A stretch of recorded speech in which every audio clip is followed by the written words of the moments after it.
Matthew chapter 16.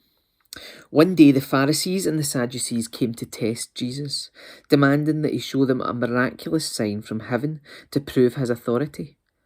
He replied, "You know the saying, red sky at night means fair weather tomorrow. Red sky in the morning means foul weather all day. You know how to interpret the weather signs in the sky, but you don't know how to interpret the signs of the times. Only an evil, adulterous generation would demand a miraculous sign, but the only sign I will give them is a sign of the prophet Jonah." Then Jesus left them and went away. Later, after they crossed to the other side of the lake, the disciples discovered they'd forgotten to bring any bread. "Watch out," Jesus warned them. "Beware of the yeast of the Pharisees and the Sadducees." At this, they began to argue with each other because they hadn't brought any bread. Jesus knew what they were saying, so he said, "You have so little faith. Why are you arguing with each other about having no bread? Don't you understand even yet? Don't you remember the 5,000 I fed with 5 loaves, and the baskets left over that you picked up? Or the 4,000 I fed with 7 loaves, and the large baskets of leftovers you picked up? Why can't you understand that I'm not talking about bread? So again I say, beware of the yeast of the Pharisees and the Sadducees." Then at last they understood that he wasn't speaking about the yeast and bread, but about the deceptive teaching of the Pharisees and the Sadducees. When Jesus came to the region of Caesarea Philippi, he asked his disciples, "Who do people say that the Son of Man is?"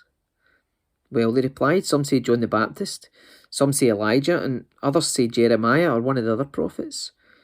Then he asked them, "But who do you say I am?" Simon Peter answered, "You are the Messiah, the Son of the living God." Jesus replied, "You are blessed, Simon, son of John, because my Father in heaven has revealed this to you. You did not learn this from any human being. Now I say to you that you are Peter, which means rock, and upon this rock I will build my church, and the powers of hell will not conquer it. And I will give you the keys of the kingdom of heaven. Whatever you forbid on earth will be forbidden in heaven, and whatever you permit on earth will be permitted in heaven." Then he sternly warned the disciples not to tell anyone that he was the Messiah. From then on, Jesus began to tell his disciples plainly that it was necessary for him to go to Jerusalem, and that he would suffer many terrible things at the hands of the elders, the leading priests, and the teachers of religious law. He would be killed, but on the 3rd day he would be raised from the dead. But Peter took him aside and began to reprimand him for saying such things.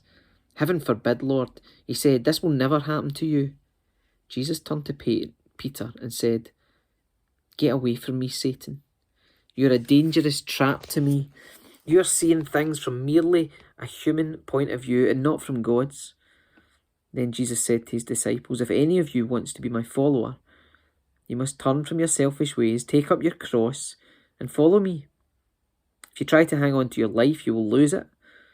But if you give up your life for my sake, you'll save it. And what do you benefit if you gain the whole world but lose your own soul? Is anything worth more than your soul? For the Son of Man will come with his angels in the glory of his Father, and will judge all people according to their deeds. And I tell you the truth, some standing here right now will not die before they see the Son of Man coming in his kingdom."